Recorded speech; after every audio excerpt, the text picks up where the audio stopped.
It's not about Charlie Kirk by himself, singular holy man. I don't think he's holy. Oh, look, another white person has an opinion about Charlie Kirk.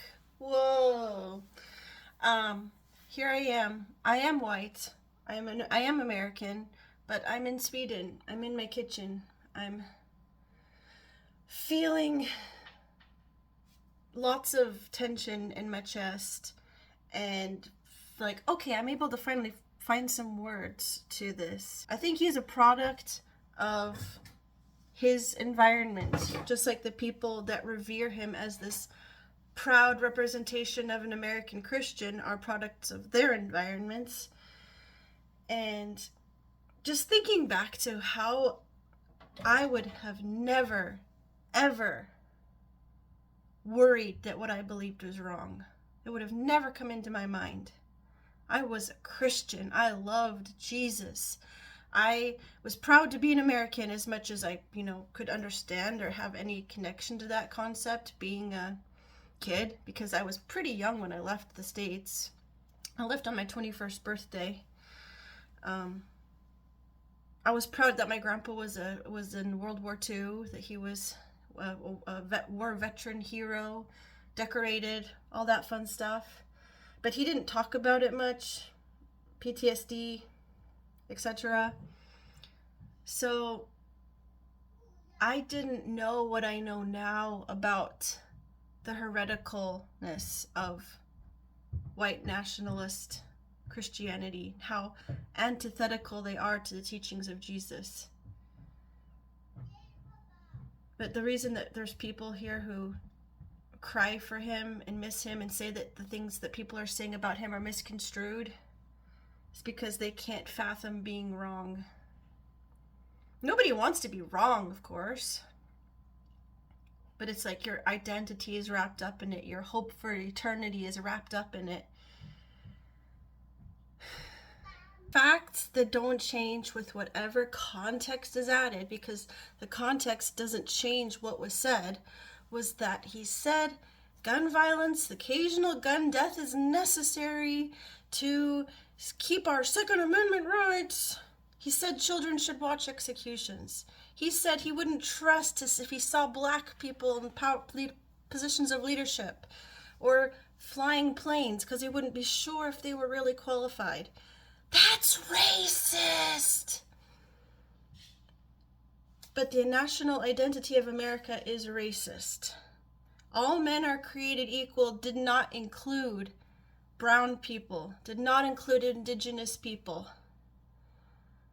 did not include the slaves that were stolen over here.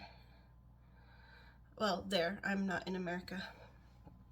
So, national identity versus Christian identity. I think a lot of people think that they are Christian. But you know what? I don't think Jesus ever wanted a religion. I don't think he ever wanted Christianity. He came, he made the people in power mad by preaching love, and that got twisted into a whole religion that's not that loving, that does not bear much fruit of love.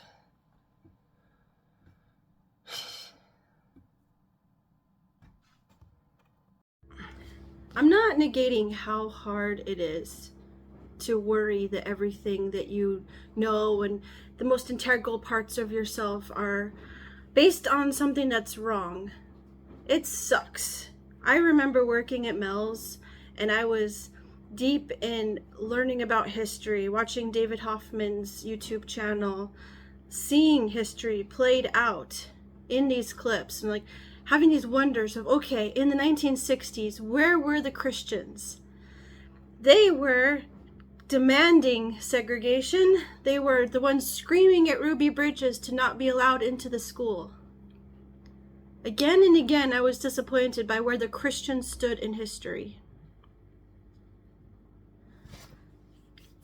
Aren't we supposed to be the good guys? Aren't we the ones that are supposed to love all people? Weren't we told that Jesus loves all the children of the world? I felt like I was in a deep mourning. I didn't even want to wear earrings that expressed any personality. I just wanted to wear my black uniform and just go about the day, and I could find smiles for the people that I was serving. But other than that, I just was in a cloud. But do you know who it's even harder for? Yeah, it's hard to think, what if I'm wrong? What if there's nothing out there? Because obviously that's like the other end of it is, what if there's nothing? And there's this like fear of that and this wanting to go back to when you were blissfully unaware of everything, and just faith was so easy and common sense. But you know who it's even harder for? The people who are told that they are intrinsically wrong, that their existence is wrong, who they love is wrong, what they say about who they are is wrong and needs to be changed, needs to be stuffed down. The kids who are crying and begging at the altar for God to take their queerness from them, and God doesn't do it. There are no ex-gays. There are no ex-trans. There's just people who are shoved down back into a box of pain and loathing.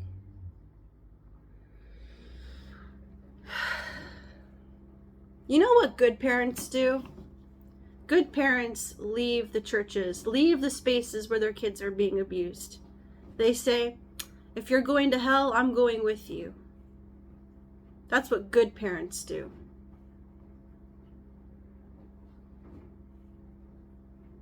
Even better parents say, how could there be a hell? I wouldn't send any of my children there, no matter what they did to me. I would forgive them. How could I be better than God?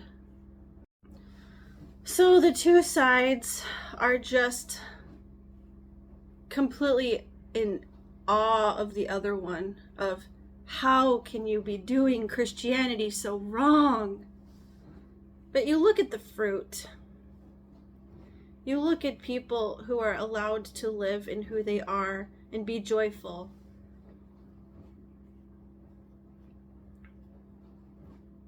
And then you look at the other people who are just saying the quiet part out loud, that they want 45 to be a dictator. They just straight up want a dictatorship. They're denying people care, they're erasing history, they're just tearing down everything in their path.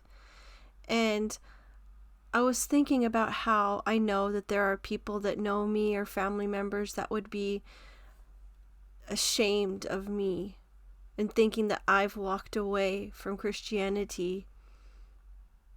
And I was thinking about that, and I was like looking up the word shame. Shame is a painful feeling of humiliation or distress caused by the consciousness of wrong or foolish behavior. Like, I know that it's not wrong to follow in the footsteps of the person that you say you serve, Yeshua. So I can reject any shame that comes. I don't have to take anything on.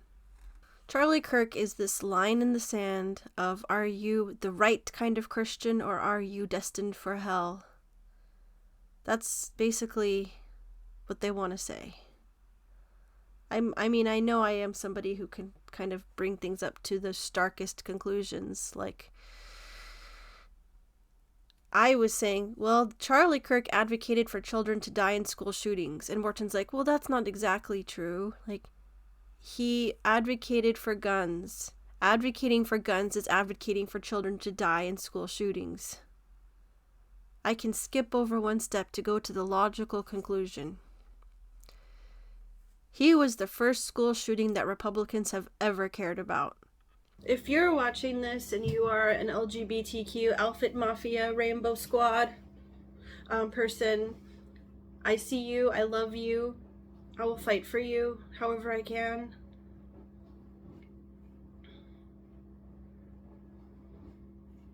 If you're the parent of one of them, of a queer kid, and you are doing your best to love them and you're scared, I love you, I see you.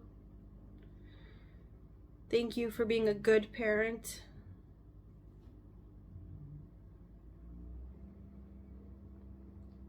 If you are somebody who's really struggling with faith and not seeing the Christianity currently blaring out of American right-wing voices matching up with what you know in your heart to be true, listen to your heart.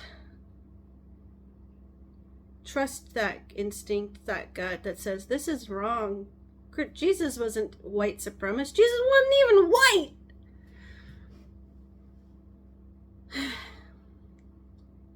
I know a lot of Bible verses were weaponized against us, like, the heart is deceitful above all things, blah, blah, blah, blah, blah.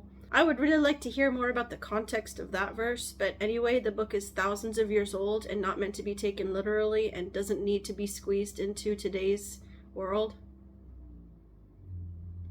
Much of the Bible is not relevant. And much of what's attributed to Jesus probably wasn't even said.